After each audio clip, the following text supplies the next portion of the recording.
6명의 다이버들이 올드시에 있는 요크 공작 유람선의 뒷갑판에 거의 60m 깊이의 대바나 칸두의 수중 석회암으로 잠수할 준비를 하십시오. 딥 다이빙 작업을 수행합니다. 원래 6명이 함께 물속으로 들어가기로 약속을 잡았는데 그중 한 명이 출발 전 5명만 바다에 빠졌다.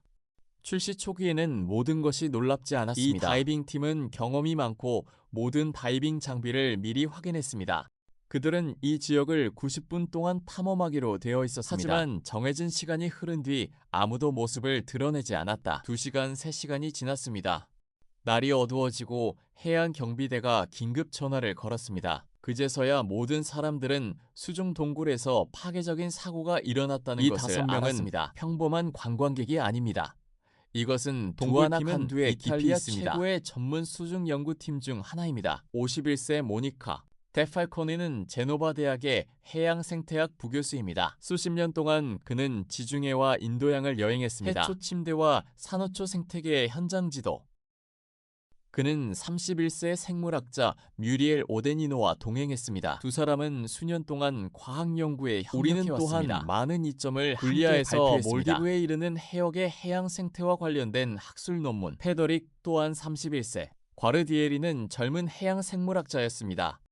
또한 전문 다이빙 강사의 자격을 보유합니다. 논문은 몰디브의 중앙 인구에 있는 산호 공동체의 생태에 초점을 맞췄습니다. 23-year-old 조지 소마카르와 모니카는 같은 학교에서 생물의학 공학을 전공하는 대학.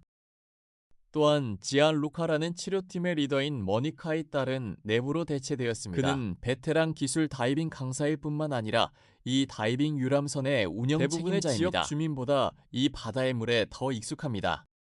요크온 보드, 듀크 유람선은 길이가 30여미터로 몰디브 럭셔리 요트 회사와 알바트로스가 운항한다. 회사의 공동 운영. 선박에는 폐쇄용 호흡 장치, 전문 가스 분배 장비가 장착되어 있습니다. 유럽 다이빙 구조협회와 유럽 주요 대학의 해양 활동을 자주 한다. 과학적 탐험 항해 임무. 이번 주에는 총 25명의 이탈리아 관광객과 연구원이 탑승했습니다. 대부분의 사람들은 단지 여가를 위한 것입니다. 유일한 팀인 레크리에이션 다이빙은 독점 운영 일정을 가지고 있습니다. 그는 동굴이 앞에 있는 팀원들의 것이라고 대중에게 설명했다. 자발적 활동은 공식적으로 수립된 과학 연구 임무의 범위에 법적 수준에서 중요한 역할을 합니다.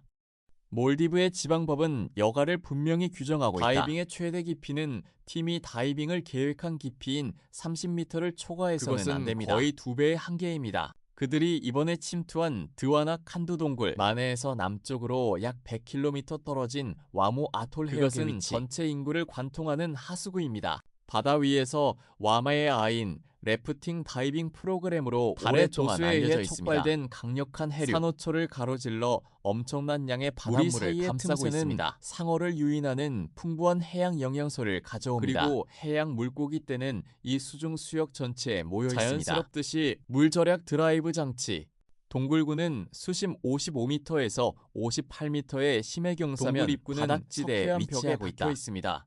멀리서 보면 깊고 칠흑 같은 전체 길이는 보입니다. 260m에 이를 것으로 추정됩니다. 내부는 단일 터널이 아니라 3개의 활성 터널로 나뉩니다. 동작은 좁은 잼으로 연결됩니다. 다이버들은 한 줄로만 이곳을 지나갈 수 있습니다. 수심이 60m에 도달하면 햇빛은 완전히 사라지고 바다 위의 푸른 녹색 빛은 이곳을 전혀 관통할 수 없습니다. 인공 조명 장비를 켜지 않으면 순수한 어둠에 둘러싸이게 됩니다. 사고 당일 오후에도 해수면 기상 상태가 계속 악화됐다. 그 지역은 황색 기상 경보를 발령했습니다. 시속 50km의 돌풍이 바다의 거친 파도를 일으킨다.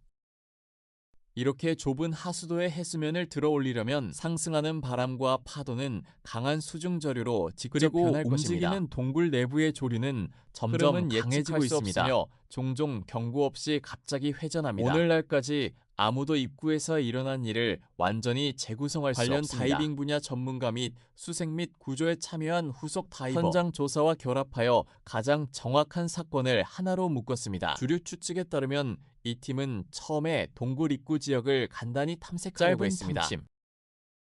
사람들이 석회암을 탐험할 때 암벽의 과정에서 폭풍에 의해 생성된 조수가 갑자기 상승 및 경고 없이 들어왔다. 밀폐된 동굴 환경에서 수압의 급격한 변화는 강력한 사이펀 효과를 생성할 수 있습니다. 즉시 동굴의 가장 좁은 목구멍 통로를 통해 군중을 휩쓸었습니다. 누군가가 반응하기 전에 그들은 첫 번째와 두 번째 두 개의 방으로 돌진했습니다. 수심 60m에서 인체는 7가지 표준 대기의 수압을 견뎌야 한다. 몸은 느리고 부피가 크며 동굴 통로가 좁습니다. 유연하게 돌아서서 자세를 조절하는 것은 어렵습니다. 다음날 저녁 수색 구조대원들이 리더 지안루카의 내부 벨트의 시신을 가장 먼저 첫 번째 방과 두 번째 방 사이에 좁은 공간에 쓰러졌습니다. 동굴에서 가장 깊은 부분이 아닙니다. 가능성은 오랫동안 완전히 차단되어 왔습니다. 그가 들고 있던 산소 실린더가 다 떨어진 것을 발견했습니다. 이 세부 사항은 많은 문제를 설명하기에 지안루카의 정교한 다이빙 경험으로 이유 없이 산소 비축량을 고갈시키는 것은 불가능합니다. 현장 상황을 보면 동료들에게 산소를 공급하고 지속적으로 산소 공급을 조절을 구출하는 것이 우선일 가능성이 높습니다. 와야 어머니와 딸도 주변의 두 젊은 과학 연구원을 돕기 위해 그들은 결국 다합니다. 모든 산소를 소모했습니다. 빛도 산소도 없는 폐쇄된 심해 동굴에서 몸은 점차 본능적인 반응을 잃는다. 체내에 이산화탄소가 축적되면 과켐리아가 발생합니다. 그것은 전체 신경계를 방해하고 목 근육은 완전히 이완되며 바닷물은 심해의 익사 과정은 조용하고 조용합니다. 바다 위의 사람들은 조금도 투쟁을 들을 수 없었습니다. 나머지 4명의 팀원 돌아오지 않음. 현재 단서는 그들이 좁은 통로 이 뒤에 있는 액티브룸 3에 갇혀 있음을 이것은 암시합니다. 전체 석회암 동굴 단지에서 가장 깊은 부분입니다. 아직 여기에 있습니다. 비극은 거기서 끝나지 않았고 상황은 곧 훨씬 더 고통스러운 국면을 맞이했습니다. 5월 14일 밤 위험한 상황에 대한 소식이 몰디브 국방군의 해양경비대가 처음으로 구조를 위해 파견되었습니다. 이 깊은 동굴 구조, 군 잠수부가 직면한 가장 어려운 구조 임무 중 하나입니다. 구조 요원은 엄격한 지침을 준수해야 합니다. 시간은 좁고 밀폐된 동굴 깊숙한 곳에서 수색과 물속에 너무 오래 머물다. 몸은 나무늘보를 너무 많이 들이마실 빨리 것이다. 상승하면 몸에 축적된 가스가 혈액에 거품을 형성합니다. 매우 위험한 5월 15일 현지 전문가 다이빙 수색 및 구조 팀원들이 번갈아가며 수색 및 구조 작업을 발사 인력은 위해 먼저 동굴 입구의 지형을 조사했습니다. 가이드 안전 너프 배치. 두 번째 홀에 성공적으로 도착한 지안루카의 시신은 그날 저녁 성공적으로 회복되었습니다. 구조대원들은 많은 노력이 필요했고 그들은 안전한 다이빙의 한계에 접근하고 있었습니다. 깊은 곳을 경솔하게 탐험하지 마십시오. 다음날 아침 동굴 3에 갇힌 4명의 수색과 구조를 일시적으로 보류할 수 있습니다. 전술 다이빙 강사 모하마드 마흐디 상사가 팀을 다시 물속으로 전문으로 하는 이 최고의 다이버. 수색과 구조를 세 번째 동굴로 진전시키기 위해 팀을 이끌었습니다. 동굴을 지나 물살을 거슬러 헤엄칩니다. 어두운 환경에서 바닷물을 물고 강렬한 정신적 긴장. 겹겹이 쌓인 압력이 그의 몸을 계속 고갈시켰다. 그가 표면화되었을 때 그는 즉시 심각한 감압 질환의 증상을 보였습니다. 고압 수중 환경에서 불활성 가스는 사람의 혈액과 다양한 신체 조직에 통합될 수 있습니다. 정상적인 균일 부동 과정 중 이 가스는 폐를 통해 천천히 배설됩니다. 그러나 흡입된 가스가 과도하거나 부동 속도가 몸에 용해된 가스는 거품 뿌리를 형성하기 위해 빨려나갈 물리 것입니다. 법칙에 따르면 수압이 계속 감소함에 따라 체내 기포의 부피는 계속 팽창합니다. 관절, 피부, 척수 및 뇌 전체에 축적됩니다. 심한 경우 거품이 체내 혈액순환을 막고 체내 미세한 혈관을 파괴한다. 결국 뇌졸중, 사지마비, 장기부전으로 이어지고 궁극적으로 생명을 앗아가는 이는 마하. 즉시 쾌속정을 타고 마네 시내의 에데코 병원으로 긴급 구조되었습니다. 종사자들은 밤새도록 일했지만 몸 안의 혈관이 너무 손상되었습니다. 그는 5월 16일 비극적으로 그 결과 세상을 떠났습니다. 수색 및 구조 작업이 중단되었습니다. 말디비아 대통령 모하메드 이지는 국가 애도를 표합니다. 그는 사후의 순교자로 인정되어 그를 위해 성대한 장례식을 치렀습니다. 그 외에도 말다이 남편 정부는 모든 군사 다이빙 검색을 직접 중단했습니다. 현지에서 사용할 수 있는 다이빙 구조 장비 및 기술, 더 이상 더 깊은 지역에서 수색 및 구조 작업을 지원하기에는 6번째 생명을 앗아갔습니다. 공무원들은 더 많은 사람들을 위험에 빠뜨리는 것을 나머지 꺼린다. 20명의 이탈리아 관광객들은 다이빙 데크에서 전체 시간을 보냈습니다. 모두가 엄청난 심리적 트라우마로 고통받고 있습니다. 스리랑카 주재 이탈리아 대사관은 현지 레드 하트 클럽과 빠르게 연결되었습니다. 구조대원들이 요크 항구에 정박했습니다. 듀크 유람선은 탑승자에게 심리 상담을 제공합니다. 5월 17일 수색 및 구조 작업이 인력 인계로 이어졌습니다. 공식적으로 핀란드 동굴 인양 전문가를 초청했습니다. 후속 수색 및 구조 작업을 이 민간 전문가 그룹이 심해 작업에 사용하는 장비, 말디벤 군사 다이빙 장비와는 매우 다릅니다. 그들은 하이드라이드와 질소의 혼합물을 위한 폐쇄주기 호흡 장치, 그중 하이치는 심해 다이빙으로 인한 마취 현기증을 효과적으로 완화할 수 있습니다. 대기기포를 생성하지 않으며 물 아래의 침전물을 자극하여 좁은 암벽 가리지 않습니다. 추가 소음 없음.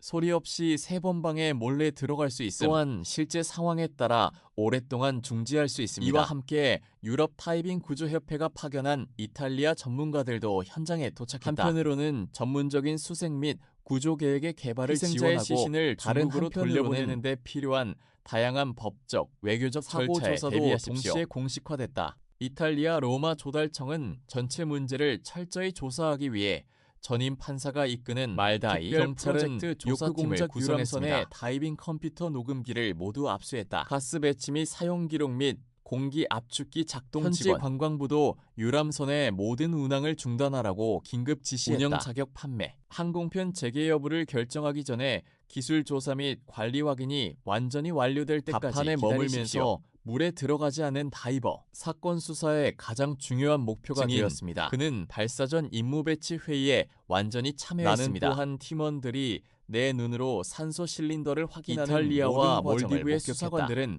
그의 증언에 의존했습니다. 시작하기 전에 팀의 최종 결정 및 준비 세부 사항 복원. 그에 따르면 당시 팀 전체가 침착하고 집중했다. 다가오는 위험에 대해 아무도 알지 못합니다. 지안루카의 유해에서 수습된 후속 다이빙 레코더, 전체 다이빙의 깊이를 기록했습니다. 지속 시간 및 부동 속도, 사고 조사를 위한 몇 가지 단서에 따르면, 그러나 이러한 유형의 장비는 산소 실린더에 채워진 가스 유형을 식별할 수 없습니다. 투어를 확인해야 합니다. 선박 주유소의 대장 및 비율 기록표, 그리고 이 중요한 정보는 오랫동안 보관되어 왔습니다. 결과를 생성하는 데 몇 주가 걸립니다. 멀리 이탈리아까지 희생자 가족들은 초조하게 답을 기다리고 있으며 전문 시스템에서 교육을 받아 있습니다. 숙련된 다이버 그룹. 왜 그는 심해에서 연락이 끊기고 아무 이유 없이 떨어졌을까요? 최고입니다.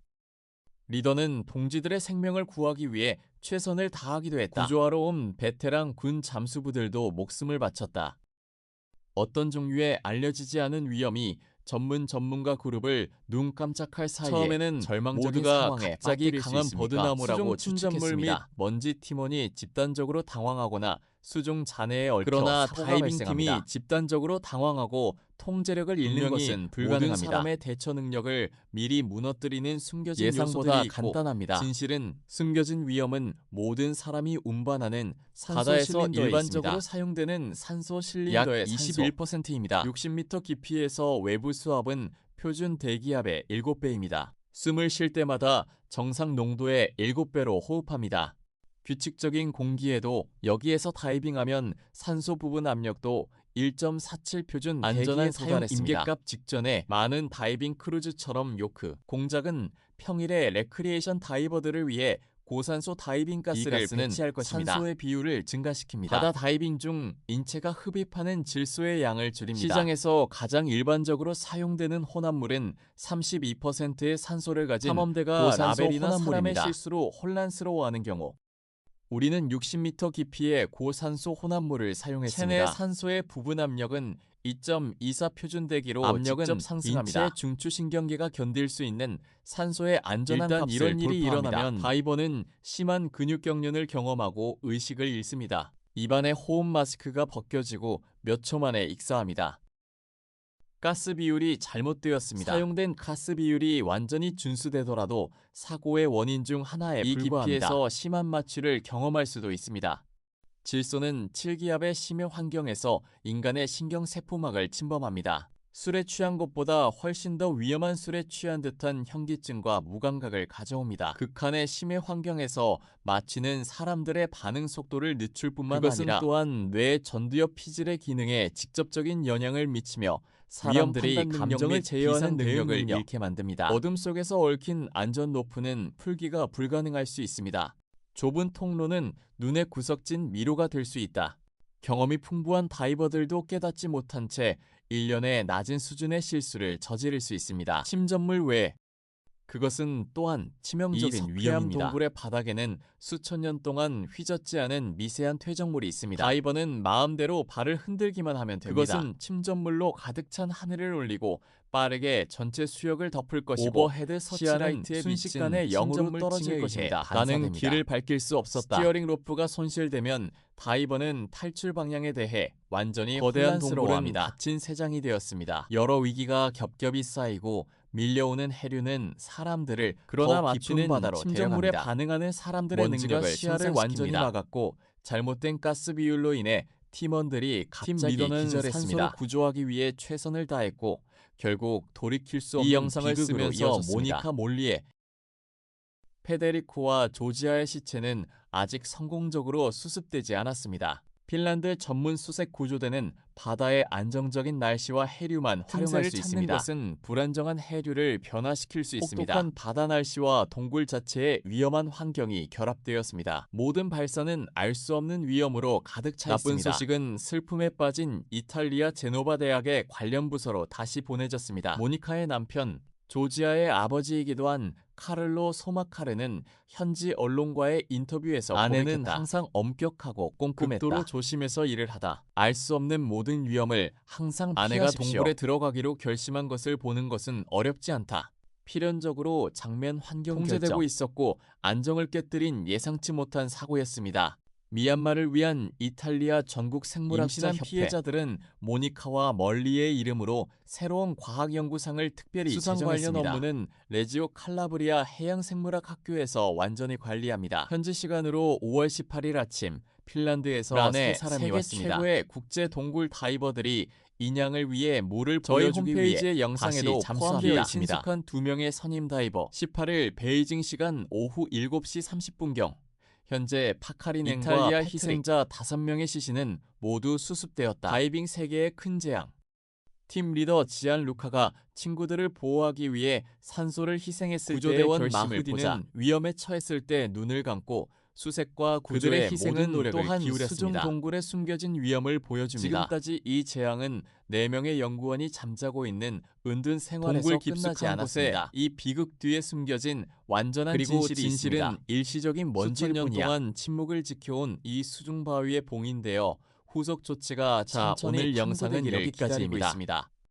시청해주셔서 감사합니다. 다음에 뵙겠습니다.